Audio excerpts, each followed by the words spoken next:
நம்ம எல்லாரும் பிரார்த்தனை பண்ணும்போது, அதாவது ப்ரேயர் பண்ணுறோம் இல்லையா, ப்ரேயர் பண்ணும்போது நம்மளுடைய சப்கான்ஷியஸ் மைண்டு தான் ஆக்டிவில் இருக்கும். அப்போது நீங்கள் சொல்கிற ஒவ்வொரு வார்த்தையும் உங்களுக்குள்ளேயே போகும். அதாவது உங்களோட சப்கான்ஷியஸ் மைண்டுக்குள்ளே போய் ரிஜிஸ்டர் ஆகும்.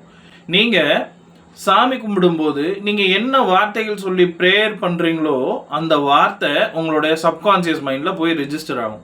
உதாரணத்துக்கு நீங்கள், ஆண்டவா என் வாழ்க்கையிலே ஒரே கடனாக இருக்குது, என் கடனெல்லாம் நான் எப்படியாவது அடைக்கணும், எனக்கு கடன் சும்மா நிறையா இருக்குது, என் வாழ்க்கையில் ஒரே பிரச்சனையாக இருக்குது, என் வேலையில் நிம்மதி இல்லை, என் மனைவிக்கும் எனக்கும் ஒரே பிரச்சனையாக போய்கிட்டு இருக்கு, என் வீட்டில் நிம்மதியே இல்லை, நான் எங்கே போனாலும் எனக்கு ஒரே ஏமாற்றமாக இருக்குது. இந்த மாதிரி உங்கள் வாழ்க்கையில் இருக்கக்கூடிய பிரச்சனைகளையே நீங்கள் கடவுள்கிட்டையோ இல்லை இந்த யூனிவர்ஸ்கிட்டையோ திரும்ப திரும்ப நீங்கள் உங்களோட ப்ரேயரில் சொல்லிக்கிட்டே இருக்கிறீங்க அப்படின்னா நீங்கள் சொல்லக்கூடிய வார்த்தைகள் உங்களுக்குள்ளேயே தான் போகுது. உங்களுடைய சப்கான்ஷியஸ் மைண்டுக்குள்ளேயே திரும்ப திரும்ப அது ரெக்கார்ட் செய்யப்படுது.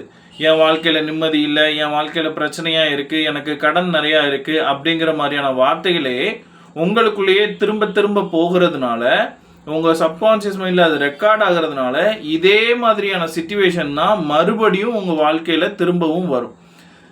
ஏன் அப்படின்னா எல்லா கடவுள்களும் சொல்கிற ஒரே ஒரு விஷயம், அப்படியே ஆகட்டும் அப்படிங்கிறது தான் சொல்கிறாங்க. நீ என்ன விசுவாசிக்கிறாயோ அதுவே உனக்கு ஆக கடவுது அப்படின்னு சொல்கிறாங்க. இது என்ன அப்படின்னா, நான் நல்லா இருக்கிறேன் அப்படின்னு நீ நினச்ச அப்படின்னா நீ நல்லா இருப்ப.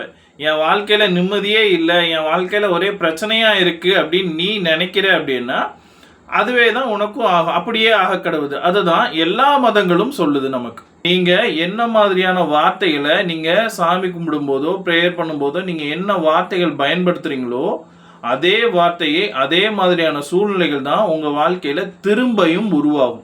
அப்போது நீங்கள் உங்கள் வாழ்க்கையில் நிம்மதி வேணும், இல்லை உங்களுக்கு சந்தோஷம் வேணும் அப்படின்னா நீங்கள் என்ன செய்யணும், நீங்கள் சாமி கும்பிடும்போது, ஆண்டவா நான் நல்லா இருக்கேன், நான் நிம்மதியாக இருக்கிறேன், நான் சந்தோஷமாக இருக்கிறேன், நீ எனக்கு எல்லா வசதிகளையும் எல்லா விதமான நன்மைகளையும் நீ எனக்கு செஞ்சுக்கிட்டே இருக்கிற, எனக்கு நல்ல ஆரோக்கியமான ஒரு உடலை கொடுத்துருக்குற, நல்ல ஒரு குடும்பத்தை கொடுத்துருக்குற, நல்ல ஒரு வேலையை கொடுத்துருக்குற அப்படின்னு சொல்லிட்டு உங்களுக்கு கிடைச்ச விஷயங்களுக்கு நீங்கள் நன்றி சொல்ல ஆரம்பிச்சிங்க அப்படின்னா உங்கள் வாழ்க்கையில் நீங்கள் நன்றி சொல்கிறதுக்கான தருணங்களும் சூழ்நிலைகளும் உங்கள் வாழ்க்கையில் மறுபடியும் உருவாகும். ஏன்னா நீங்கள் உங்களோட சப்கான்ஷியஸ் மைண்டில் நன்றி உணர்வை நீங்கள் ரெக்கார்ட் பண்ணிட்டு இருக்கிறீங்க.